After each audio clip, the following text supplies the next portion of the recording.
यहाँ कदम रखा, एक बेहतरीन प्रोग्राम जो पूरे शहर की तालीमी सकाफती प्यास को बुझा रहा है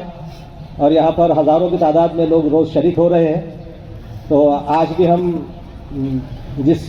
शख्सियत को हम सुनना चाहते थे, मोहतरमा डॉक्टर रोशन जहाँ शेख साहिबा को, मैं ज़्यादा देर नहीं लूँगा, लेकिन चूँकि आज माइनॉरिटी राइट्स डे है और हम सब माइनॉरिटीज़ में आते हैं। 18 दिसंबर जो डे है, अक़वाम मुत्तहिदा ने, यूनाइटेड नेशंस ने 18 दिसंबर 1992 में पूरे मुल्क में या पूरे दुनिया में जहाँ जहाँ भी जो हर मुल्क में कोई ना कोई जो मेजॉरिटी और माइनॉरिटी, अक़लियत और अक्सरियत रहती है, तो वहाँ पर ऐसा होता है कि जहाँ अक्सरियत होती है वहाँ पर कुछ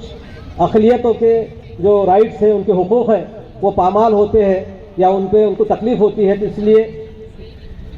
ये जो नेशन, यूनाइटेड नेशन ने तमाम दुनिया के ममालिक से ये कहा कि अपने अपने मुल्कों में वहाँ के माइनॉरिटीज़ के लिए कुछ ऐसे वो क़वानीन बनाए, कुछ ऐसी स्कीम्स तैयार करें जिससे उनका तहफ़्फ़ुज़ हो, उनकी तरक्की हो, सबके बराबर हो, दुनिया के साथ शाना बशाना तरक्की में शरीक रहे। तो इसी तरह हमारे मुल्क ने भी माइनॉरिटी कमीशन बना। मुस्लिम है, बौद्धिस्ट है, क्रिश्चियन है, सिख है, पारसी है और जैन है। इन कम्युनिटीज़ को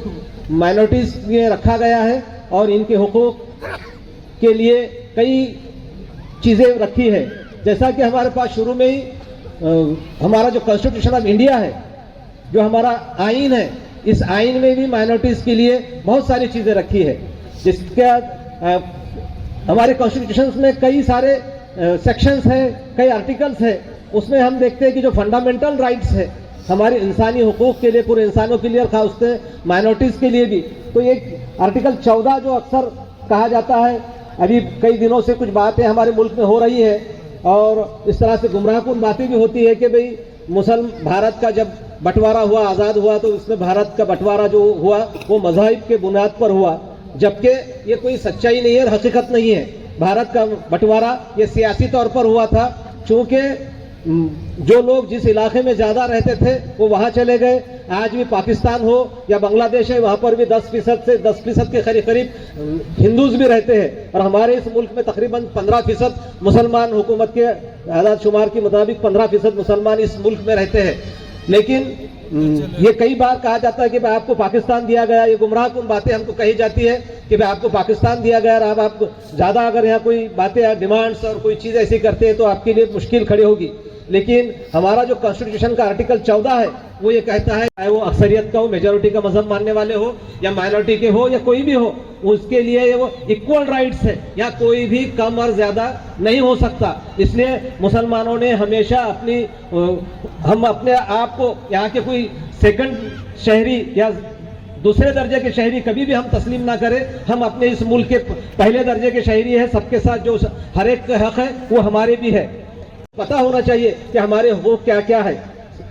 आर्टिकल 15 ये कहता है कि इस मुल्क में किसी भी मजहब के नाम पे या किसी उसका रंग और नस्ल, जात या किसी भी उसके पैदाइश के मुकाम पर उसके साथ किसी किस्म का कोई डिस्क्रिमिनेशन, कोई भेदभाव, कोई उसके इम्तियाज सुलूक नहीं किया जा सकता। अगर वो करता है तो वो कानूनन तौर पर वो जुर्म होगा। इसी तरह हमारे पास आर्टिकल 16 जो है, ये जो शुरुआत की जो आर्टिकल है, फंडामेंटल राइट्स कहा जाता है, ये बुनियादी हुकूक कहा गया। ये बुनियादी हुकूक बदले नहीं जा सकते। अगरचे कई बार ये कहा जाता है कि नेशनल इंटरेस्ट में अगर बात रही तो कि हमारे मुल्क में ऐसे लोग जिनकी माशी, जिनकी तालीमी या समाजी ऐसी हालात, जिसका कोई सर्वे हो, जिसका कोई रिपोर्ट हो, कोई डेटा उनके पास गवर्नमेंट अपने तरफ से कोई कमीशन वगैरह अपॉइंटमेंट करके मालूम करे, तो ऐसे लोगों के लिए वो चाहे नौकरियों में रिजर्वेशन हो या तालीमात में रिजर्वेशन हो, इस तरह से वो रिजर्वेशन वगैरह का कर सकती है। तो ये मुस्लिम्स की भी इसी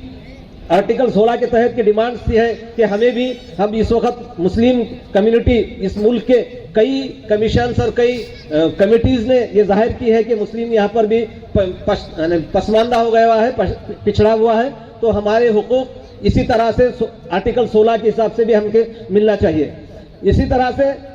आर्टिकल 25 जो है, तो ये हमारे कानून का आर्टिकल 25 जो है, तो ये हमारे जो जितने भी मज़ाहिब हैं ये अपने अपने मज़ाहिब के लोगों को अपने अपने मजहब पर वो जिस तरह से चाहे उस पर अमल करने के वो इजाज़त देता है, ना कि कोई मुल्क कोई हुकूमत किसी किस्म का उस पर कोई बीच में कोई रुकावट और रखना डाल सकती है। या ऐसा हमारे मुल्क में हो नहीं सकता। इस तरह से आर्टिकल 25 ये कहता है। आर्टिकल 27 ये करता है कि हम अपने मज़ाहिबी जो मामलात है या हमारे जो मज़ाहिबी इंस्टीट्यूशंस होते हैं, मजहबी इंस्टीट्यूशंस है या और भी दीगर हमारे इंस्टीट्यूशंस है, उसका इस्टेब्लिशमेंट, उसका रखरखाव, उसका माल का लेन देन वगैरह हम सब अपने तौर पर कर सकते हैं। साथ ही साथ आर्टिकल 28 ये कहता है कि जो प्राइवेट तालीमी इदारे हैं जिनके पास सरकारी जैसा महानगर पालिका या जिला परिषद के अलावा जो प्राइवेट तालीमी इदारे होते हैं, इन प्राइवेट में बच्चों को अपनी मजहबी तालीमात हासिल करने का हक हमारे प्राइवेट इदारों में वो उनकी इजाज़त से, उनके सरपरस्तों की इजाज़त से वो अपने पास अपने स्कूल्स में ले सकते हैं। 29 में ये है कि भी हमारे पास हर वो फिरका, चाहे वो अक़लियत हो अक्सरियत हो, वो अपनी ज़बान, वो अपनी तहजीब, वो अपने रस्मुल ख़ात, वो जो भी अपनी चीज़ें हैं वो उसकी हिफाजत करने का उसको पूरा पूरा हक है। हम अपनी जैसा उर्दू हमारी ज़बान मादरी ज़बान है तो इस उर्दू मादरी ज़बान का उसका हिफाजत करना, उसकी तरक्की करना ये हमारा फ़र्ज़ है और हम कर सकते हैं। रोक करने के लिए कोई रोक नहीं सकता। आर्टिकल 30 ये कहता है, अभी आर्टिकल 30 पर बहुत सारी कोर्ट में और कोर्टबाजी भी हो रही है। कई लोग इसके इसके खिलाफ कोशिश भी कर रहे हैं कि आर्टिकल 30 ने मुसलमानों के लिए, खासतौर से माइनॉरिटीज़ के लिए और मुस्लिम्स के लिए जो सहूलतें दी हुई है। आर्टिकल 30(1) में ये कहा गया था कि यहाँ के जो अक़लियत लोग हैं वो अपनी पसंद से और अपनी मर्जी से अपने तालीमी इदारे कायम कर सकते हैं और उनका एडमिनिस्ट्रेशन भी, उनका अपॉइंटमेंट, उनके सब चीज़ें वो सोसाइटीज़ के जिम्मेदारान वो यहाँ पर कर सकते हैं। ये आर्टिकल 30(1) में हमें हक दिया है। इसलिए हमारा काम है कि हम चाहे कि हमारे बच्चों ने, हमारे तालिब इल्मों ने, हमारे बड़े बुजुर्गों ने, सब ने हमारे हुकूमत का जो, हमारे जो मुल्क का जो कानून है वो कानून भी समझने की ज़रूरत है। इसी तरह से आर्टिकल 38 में ये कहा गया है कि जो माशी डिफरेंसेस होते हैं, जो माशी फ़र्क होता है, वो माशी डिफरेंसेस में वो गवर्नमेंट ये कोशिश करे कि कोई बड़ा या छोटा या कमज़ोर कब तबका ना रहे, सबको एक साथ बराबर में लाने के लिए कोशिश करें। इस तरह से आर्टिकल 38 कहा जाता है। आर्टिकल 350(c) ये कहता है कि हम अपने बच्चों को जो प्राइमरी एजुकेशन की तालीम है वो अपनी मादरी ज़बान में दें, क्योंकि दुनिया के जितने भी माहिरीन तालीमात हैं जिन्होंने तालीमात से कहा गया है कि जो बच्चों का मीडियम प्राइमरी लेवल पर मादरी ज़बान होता है वो बच्चे दुनिया में आगे चल के तरक्की करते हैं। तो इसलिए आर्टिकल 350 ये इजाज़त देता है कि वो मादरी ज़बान में अपने अपने प्राइमरी लेवल के स्कूल में अपने बच्चों को तालीम दे सकता है। और आर्टिकल 350 में ये हमारे हक दिया गया है हमारे लिए कि माइनॉरिटीज़ के लिए, चाहे वो ख़ासतौर से लिंग्विस्टिक माइनॉरिटी कहा गई, जिसमें ज़बानी तौर पर जो माइनॉरिटीज़ होती है, जिनकी ज़बानें, जैसा भारत में उर्दू एक लिंग्विस्टिक माइनॉरिटी है, तो ये लिंग्विस्टिक माइनॉरिटी के लिए भी प्रेसिडेंट ऑफ इंडिया ने national commissioner for linguistic minority का अपॉइंटमेंट करना और उन्हें पूरे मुल्क में ये जो ज़बानें हैं इनकी ज़बानों की तरक्की के लिए वो कोशिश करते रहे हैं। और उसके साथ साथ जो तमाम दुनिया के दूसरे क़वानीन सबके साथ है वो हमारे लिए भी है, लेकिन ये माइनॉरिटीज़ के लिए, खुसूसन मुस्लिम माशरे के लिए ये हमारे तहफ़्फ़ुज़ात है और हमारे लिए ज़रूरी है। हम देखते हैं कि 2006 से तकरीबन प्राइम मिनिस्टर का एक 15 नुकाती प्रोग्राम हमारे पास लागू किया गया था। इस 15 नुकाती प्रोग्राम में माइनॉरिटीज़ के लिए बहुत सारी सहूलतें फराहम की गई थी, लेकिन होता यह है कि अब हमारी कम्युनिटी, हम लोग उतने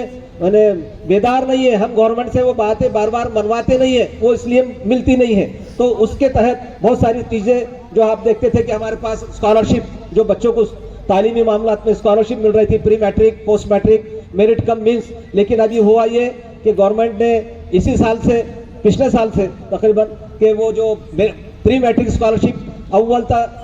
हश्तुम, पहली से 8वीं तक के लिए जो स्कॉलरशिप होती थी वो बंद कर दी और 8वीं, 9वीं और 10वीं के लिए है। और उसके बाद की जो पोस्ट मैट्रिक और pre merit cum means scholarship है,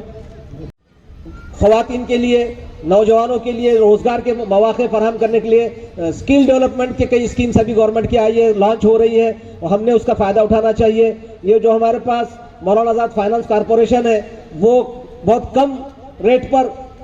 हमारे लोगों के लिए जो तालीम के लिए भी है 20 लाख और 30 लाख रुपए तक, अगर इंडिया में कोई तालीम हासिल करना है तो 20 लाख रुपए तक उसको लोन मिलता है, और फॉरेन में अगर तालीम हासिल करना है तो उसको 50 लाख रुपए तक के लोन दिया जाता है। इस तरह से बहुत सारी चीज़ें स्कूल के लिए, हमारे माइनॉरिटी स्कूल के लिए गवर्नमेंट हर साल 2 लाख रुपया एक उनके इंफ्रास्ट्रक्चर डेवलपमेंट करने के लिए देती है। उसके अलावा 50 लाख रुपया सेंट्रल गवर्नमेंट के जो मौलाना आजाद फाउंडेशन है वहाँ पर से एक किसी स्कूल, माइनॉरिटी स्कूल के लिए अगर उनके पास ज़मीन, अपनी ज़ाती ज़मीन वगैरह है तो उसके लिए 50 लाख रुपए तक का वो फंड या ग्रांट तामीरात के लिए या उसके डेवलपमेंट के लिए देती है। कई चीज़ें, बहुत सारी चीज़ें हमारे पास। मुझे ऐसा लगता है कि हमारे मेहमान मोहतरमा रोशन जहां शेख साहिबा को हम सुनने के लिए यहाँ बैठे हैं, किसी और मौके पे बहुत सारी जो हमारी स्कीम्स है या हमारे जो हुकूक है उस ताल्लुक से हम इंशाअल्लाह फिर से बात करेंगे।